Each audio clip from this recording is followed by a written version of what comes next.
जालोर में जो हुआ, वो 9 साल का बच्चा जिसको ये भी नहीं पता था कि ऊंच नीच क्या होता है और जाति क्या होती है, जाति जन्म से होती है या कर्म से होती है या धर्म से होती है। उसको इसलिए पीटा गया क्योंकि उसका अपराध था, उसने मटकी छुई थी। जब मैंने वो पहली बार उस फोटो को देखा तो मैं सिहर गया। जब मैंने उसकी आवाज सुनी, जब उसके पिताजी उसको एम्बुलेंस में ले जा रहे हैं, उसको आवाज लगाते, कहते हैं कि अगर मेरी आवाज आ रही तो हेलो करके हाथ हिला। जब मैंने उसको देखा तो मैंने महसूस किया कि जिस बच्चे को 9 साल तक उसके माता पिता ने पाला होगा, आज उन पे क्या बीत रही होगी। उस माँ पे क्या बीत रही होगी जिसने अपनी सारी सुख सुविधाएं, अपनी सेहत, सब चीजों को दांव पे रख के उसको जन्म दिया होगा। और वो मर क्यों गया? क्योंकि उसको वो जातिवाद की भेंट चढ़ा। उससे पहले जितेंद्र मेघवाल पाली में वो जातिवाद की भेंट चढ़ा, सिर्फ मूछें रखने की वजह से। ये ब्राह्मणवाद है जो आपको जाति के हिसाब से नीच बना के और आपको आपके अधिकारों को, आपकी स्वतंत्रता को रोक देता है। और अगर आप जो अधिक बुनियादी अधिकार संविधान ने आपको दिया, आप उनका पालन करना चाहो, उनको ग्रहण करना चाहो, उनका आनंद लेना चाहो, तो फिर कुछ लोगों की जातीयता को के दम्भ को जो है ठेस पहुंच जाती है और वो आपकी हत्या करने पर उतारू हो जाते हैं। मैंने एक तोहका मुख्यमंत्री राजस्थान अशोक गहलोत, जो कांग्रेस के मुख्यमंत्री, उन्होंने दिया जब जितेंद्र मेघवाल के परिवार के लिए उन्होंने समान न्याय की बात की। इसलिए मेरी उनसे उम्मीदें खत्म हुई क्योंकि वो झूठ बोलते हैं। लेकिन अब जब इंद्र कुमार की हत्या हुई, उसकी जान गई, 23 दिन तक मुकदमा नहीं लिखा गया, उल्टा दबाव बनाया गया उस परिवार पे। कल जब उनके परिवार के लोग चाहते थे कि उनको समान न्याय मिले जैसा कन्हैया के परिवार को मिला, ऐसा समान न्याय उनके साथ हो, और समाज के लोग भी चाहते थे, तो पुलिस ने उन लोगों को वहां पीटा। सबसे पहले बात करूंगा उसके पिताजी की। उसके पिता को पीटा, उसकी बुआ को पीटा, उसके पिता के भाइयों को पीटा, उसकी मां को पीटा।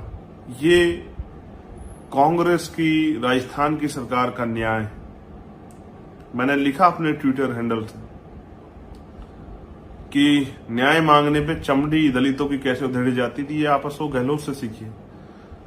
और उसके पिता, उसके परिजनों को कैसे पीटा जाता है, कैसे न्याय की मांग करने। आपने देखा जाति व्यवस्था का कितना बड़ा असर है कि मुख्यमंत्री हिम्मत नहीं जुटा पाए पुरोहितों के खिलाफ कि वो जितेंद्र के परिवार की मदद करते हैं। झूठ बोलते रहे, लेकिन यहां इतना बड़ा असर है कि कभी आपने सुना कि पीड़ितों को पीटा गया हो? ऐसा हमने हाथरस में सुना था। वहां बीजेपी की सरकार थी। और आपको सत्ता का चरित्र देखना है तो यहां देखिए राजस्थान में कांग्रेस की सरकार ने क्या किया है। सत्ता का चरित्र एक है। उन्होंने उसके परिवार को पीटा, डरा धमका के जबरन उस बच्चे के शव को जला दिया गया। हमारे कार्यकर्ता वहां थे, मेरी उनसे बात हुई। उन्होंने बताया कि उन्होंने हमें वहां पीटा, वो निहत्ते थे, इतना पीटा कि उनकी रीढ़ की हड्डी से लेकर उनकी टांगे तक जो है वो तोड़ दी गई। उनकी रीढ़ की हड्डी में चोट। जब अभी मेरी मोतीलाल से बात हुई, उसने मुझे बताया कि भाई उन्होंने मुझे पीटा, लेकिन जब वो मुझे पीट रहे थे तो मुझे आपकी एक बात याद आई जो आपने मुझे 21 जुलाई को राष्ट्रीय अधिवेशन में कही थी सब लोगों को। मुझे ऐसे कार्यकर्ता चाहिए जो लाठी के आगे भागे ना, उसका डटकर सामना करे। फिर मैं भागा नहीं वहां से। उन्होंने मुझे खूब पीटा। उसके बाद गाड़ी में ले जाकर उन्होंने मुझे पीटा। जब मैंने विरोध किया तो उन्होंने मेरी पलकें उखाड़ने की कोशिश की, उन्होंने मेरी मूछें उखाड़ने की कोशिश की। अगर मैं इस बात पे मैं उनके साथ झगड़ा तो उन्होंने मेरे प्राइवेट पार्ट पे हमला किया, उन्होंने मेरे बाल खींचे, उन्होंने लाठी मेरे प्राइवेट पार्ट पे मारी, उन्होंने मुझे गालियां दी, भद्दी भद्दी गालियां दी, उन्होंने बाबा साहब को गालियां दी। और आप जानते हैं मैं झूठ नहीं बोलता। जब मेरी चंदा बहन से बात हुई तो उसने बताया कि भैया मेरी नाक पे चोट लगी, लेकिन हम नहीं भागे। लेकिन मुझे चंदा ने मुझसे कहा कि भाई मुझे दुख इस बात का नहीं कि मुझे चोट लगी, लेकिन उसके पिताजी को पीटा गया, उसकी माँ को पीटा गया, बहुत बुरी तरीके से पीटा गया, उनको डराया धमकाया गया। मैंने पूछा कि सब कैसे चला तुम लोग वहां थे, तो कहा कि पुलिस ने हमें उठा लिया और पुलिस ने सब जबरन जलवाया। हमने हाथरस में देखा तो हमने ये भी देखा कांग्रेस के सीनियर नेता वो लड़ रहे थे यहाँ उत्तर प्रदेश में कि नहीं ये अन्याय हुआ है, लेकिन जब वहां आपकी सरकार अन्याय करती है, जब वही जाति आपकी सरकार करती है, तब आपका दलित प्रेम कहां चला जाता है? तब क्यों आप अपने मुख्यमंत्री से जवाब नहीं मांगते, क्यों नहीं पूछते? एक और साथी जब मैंने उनसे पूछा तो उन्होंने बताया कि उन्होंने हमें जानवरों की तरह पीटा। ये है न्याय के लिए आवाज उठाने का परिणाम, और ये है सेकुलर कांग्रेस की गवर्नमेंट राजस्थान की।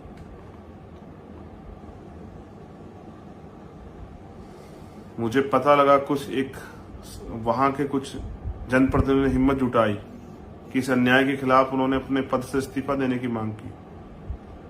लेकिन मैंने तो कल ये लिखा और मैं ये सोच भी रहा था, मैंने इंटरव्यू में भी कहा कि आप जो नेता वहां कांग्रेस पार्टी और अन्य पार्टियों में हैं, बीजेपी या ऑन बोर्ड पार्टियों में, जो स्पेशली बहुजन समाज के नेता हैं, दलित समाज के नेता हैं, वो गुलाम से बढ़कर क्या है? अगर वो अपने लोगों की आवाज नहीं उठा पा रहे, अगर उनके बच्चों की हत्या हो रही है वो चुप हैं, तो वो उनकी राजनीति का क्या फायदा है समाज को? क्या वो राजनीति अपने फायदे के लिए कर रहे हैं, समाज के फायदे के लिए?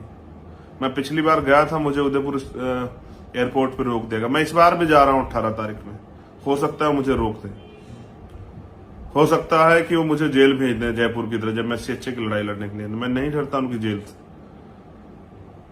लेकिन इस बार मैंने तय किया है कि इस बार मेरी लाश तो वापस आ जाएगी, लेकिन मैं वहां से वापस नहीं आऊंगा जब तक हमें न्याय नहीं मिलेगा। क्योंकि मैंने देखा कि पिछली बार भी जब पाली में अन्याय हुआ, उदयपुर की टीम, उदयपुर संभाग की पूरी टीम, जोधपुर संभाग की पूरी टीम में कैसे मेरा के कार्यकर्ता अपने खून पसीने कमाई से साधन लेके वहां आया, इस उम्मीद के साथ कि हमें न्याय मिलेगा। मैं फिर उनसे अपील करूंगा, पूरे राजस्थान के साथियों से, कि 18 तारीख को वो जरूर पहुंचे उस परिवार के पास। मेरे जाने से पहले कांग्रेस के नेता भी और अन्य पार्टियों के नेता भी बेचारे उस लड़ाई को लड़ने के लिए जाने का प्रयास करेंगे। मैं उन नेताओं का धन्यवाद देता हूं जो जाने का प्रयास करेंगे, लेकिन मैं तानाशाह मुख्यमंत्री को बता देना चाहता हूं कि सत्ता परमानेंट के लिए नहीं होती, सत्ता आती जाती रहती। मैंने कल भी कहा था, ये लाठी आपने उसके परिवार पर नहीं चलाई, क्योंकि वो तो दुखी पीड़ित परिवार है। ये लाठी आपने उस परिवार पे नहीं चलाई, ये आपने इंद्र कुमार के पिताजी पे नहीं चलाई, उसकी माँ, उसकी बुआ पे, उसके ताऊ पे नहीं चलाई, उसके भाई पे नहीं चलाई। ये लाठी आपने पूरे दलित समाज की पीठ पे चलाई, और इसका हिसाब जो है समय आने पे जरूर दिया जाएगा। सत्ता बदलेगी। ऐसी निकम्मी नालायक सरकार और ऐसे मुख्यमंत्री भी सत्ता से बेदखल होंगे। किसी के बच्चे के जाने के बाद उसके परिवार को दर्द में पीटना, उसके बाद चैन से सो जाना, शर्म नहीं आती आप लोगों को? क्या जमीर मर गया है? क्या सत्ता के आगे इतने लालची भेड़िए बन गए हैं कि ये भी भूल गए कि इंसानों की जीवन की कुछ कीमत होती? क्या 5 लाख रुपए जो कीमत लगाई है मुख्यमंत्री ने दलितों की वहां पर ऐलान करके, क्या वो वापस ला सकते हैं 5 लाख रुपए में हमारे इंद्र कुमार को, हमारे छोटे भाई को? क्या वो जितेंद्र मेघवाल को लौटा सकते हैं मुझे? कितना अन्याय उस सरकार में, राजस्थान की सरकार में कितना अन्याय है। अंग्रेजों की सरकारों में भी नहीं होता। जनरल डायर ने भी ऐसे हमला नहीं कराया होगा नित्य लोगों पे। यह समझे जनरल डायर ने जैसे नित्य लोगों पे हमला कराया, ऐसा हमला कराया मुख्यमंत्री अशोक गहलोत ने, इसीलिए कि उनकी न्याय की आवाज ताकतवर ना बने। क्या सत्ता में बैठे लोगों का जमीर मर गया है? एक बाप ने अपना बेटा खोया, एक माँ की कोख जो है वो सूनी हुई, उजड़ गया उनका घर, उनके सपने, और उनको पीटते हुए शर्म नहीं आई इस सरकार को? फिर नेट बंद करवा देते हो इसलिए कि अन्याय के बाद जो अन्याय आप लोग वहां कर रहे हो दूर तक ना जाए। तो आपको क्या लगता है कि ये शोषितों की आहें दूर तक नहीं जाएंगी? जाएंगी। आपको क्या लगता है इनकी सुनाई करने वाला कोई नहीं है? अगर आपकी सत्ता सरकार में बैठे चमचे नहीं बोलेंगे,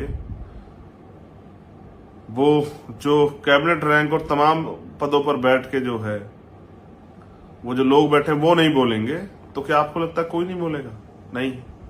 वो जो लोग लाठियां खा रहे थे उन्होंने अपना जीवन लगा दिया है इस समाज के लिए। मैं पूछना चाहता हूं राहुल गांधी जी से भी, वो कब जाएंगे उस परिवार से मिलने?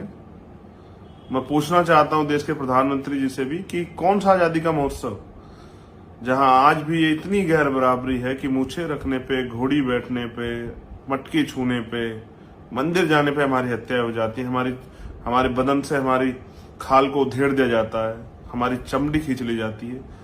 हम कौन से आजादी का महोत्सव मनाएं?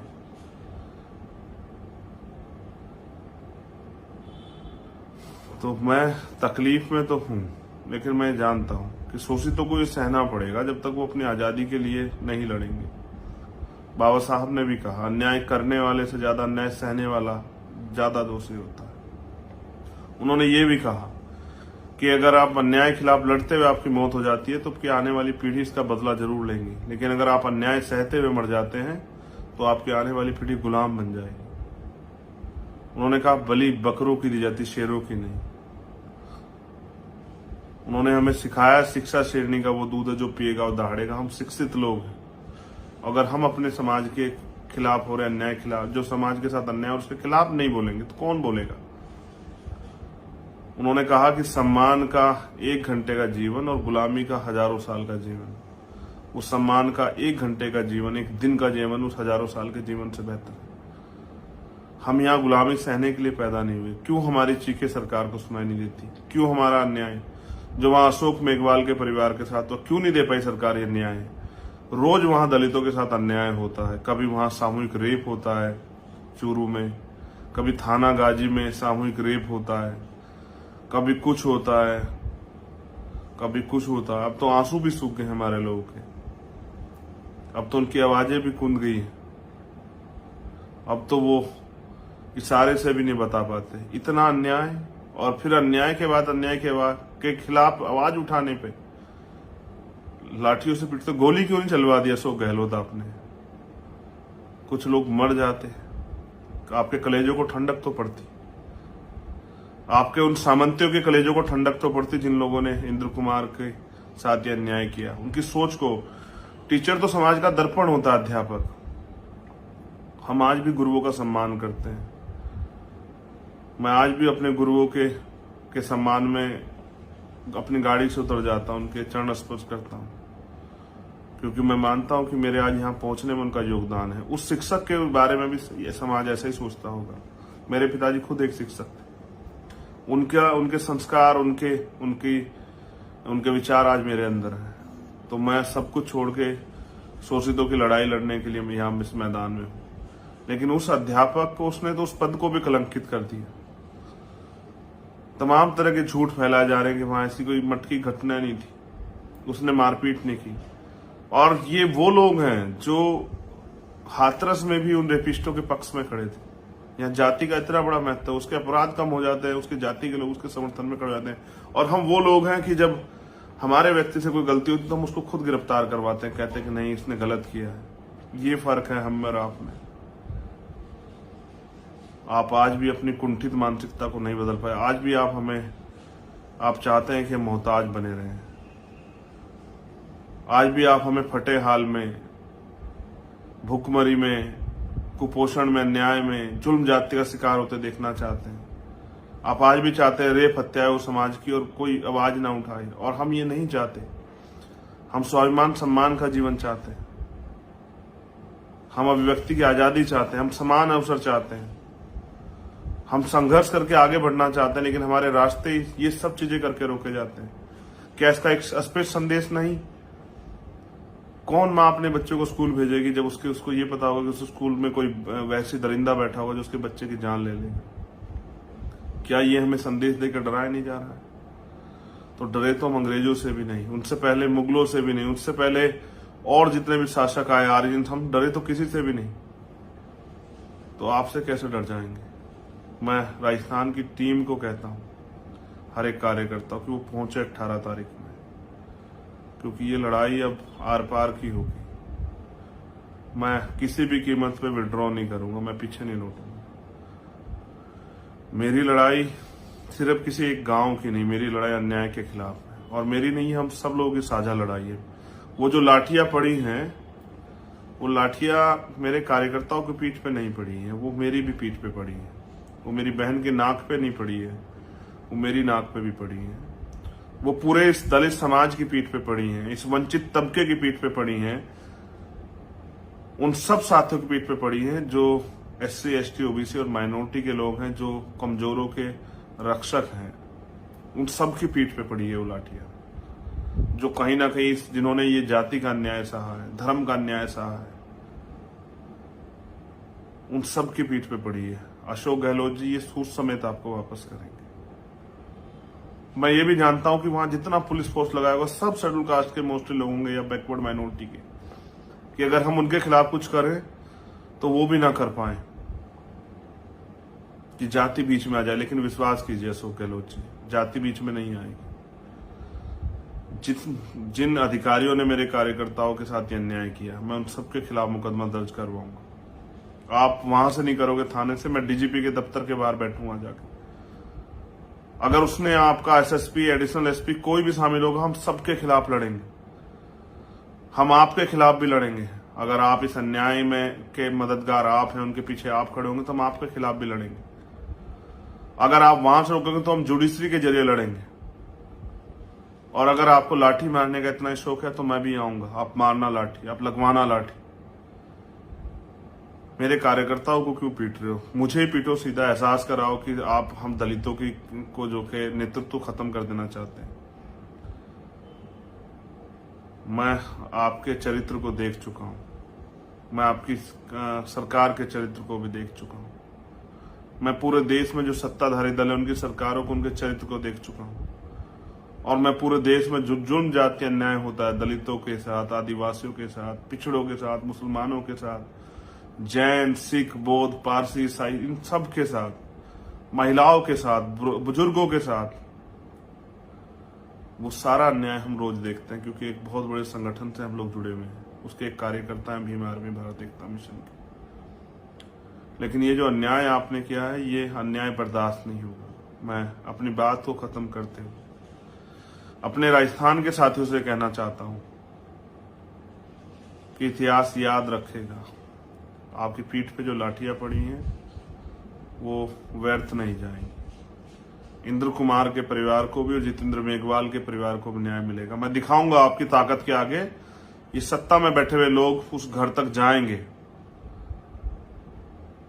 इनके नेता उनके उस घर तक जाएंगे, उन घर के लोगों को बहलाने फुसलाने का काम करेंगे। मेरे जाने खबर से इतने बौखला जाएंगे कि ये वहां जा चक्कर काटते नजर आएंगे। लेकिन याद रखना, इन्हीं की सरकारों में आपके ऊपर ये लाठियां पड़ी, इन्हीं की सरकारों में ये रीट से लेकर तमाम भर्तियों में घोटाले हुए हैं, CHA के साथ अन्याय हुआ है। इन्हीं की इसी सरकार में जो है जितेंद्र मेघवाल के साथ हत्या हुई और झूठ बोला गया कि ये दे रहे हैं, ये कर मांग पूरी करेंगे। वहीं दूसरी तरफ आप देखो किस तरह से जो है अन्य लोगों को मुआवजा और उनकी जो है उनको सुविधाएं दी गई। मुझे उनसे कोई परहेज नहीं, लेकिन अन्याय जब किसी एक के साथ होता है तो, या जब किसी दूसरे के साथ भी होता है, तो न्याय का पैमाना एक होना चाहिए। आप 5 लाख रुपए में हमारे भाई की, हमारे बेटे की जान को खरीदना चाहते हैं। बाबा साहब ने हमें वोट दिया है, हम देंगे जवाब इस बार। मैं आप सबसे अपील करूंगा कि आइए। उदयपुर, जोधपुर, पाली, जालोर, तमाम जो साथी हैं, पूरे राजस्थान के साथियों से मेरी अपील है कि पहुंची और इस बार इतनी ताकत से लड़ेंगे कि सत्ताधारी दल को भी हमारी लड़ाई पे नाज होगा। उनको भी ये समझ आएगा कि हम राजनीतिक कम, सामाजिक ज्यादा है। और सत्ता में जो लोग बैठे हैं वंचित वर्ग के, उनको भी समझ आएगा कि उनके लिए सत्ता महत्वपूर्ण है और हम लोगों के लिए न्याय महत्वपूर्ण है, हमारे लोगों के लिए हमारे लोगों की जान महत्वपूर्ण है, उनके अधिकार महत्वपूर्ण है, उनकी रक्षा सुरक्षा महत्वपूर्ण। आप सबसे मुलाकात होगी 18 तारीख में। जय भीम, जय भारत, जय मंडल, जोहार और जय संविधान। हम इस देश की भी रक्षा करेंगे और बहुजन समाज की भी रक्षा करेंगे और हम घुटने नहीं टेकेंगे। अगर गोली भी खाएंगे तो सीना तान के खाएंगे, पीठ नहीं दिखाएंगे, लेकिन अन्याय बर्दाश्त नहीं करेंगे, गुलामी जुल्म जाति बर्दाश्त नहीं करेंगे। अगर प्रधानमंत्री कर सकते हैं तो कीजिए ना जातिवाद का अंत इस देश से, कीजिए ना छुआछूत और भेदभाव का अंत। और 72 सालों में दिया क्या आपने हमें? गालियों के अलावा, दुर्भावना के अलावा, अपमान के अलावा, और रोज हमारे रास्ते को रोकने के लिए हमें इन सब चीजों में उलझाने के अलावा। समय बदलेगा और हम ये भूलेंगे नहीं। धन्यवाद आप सभी के लिए।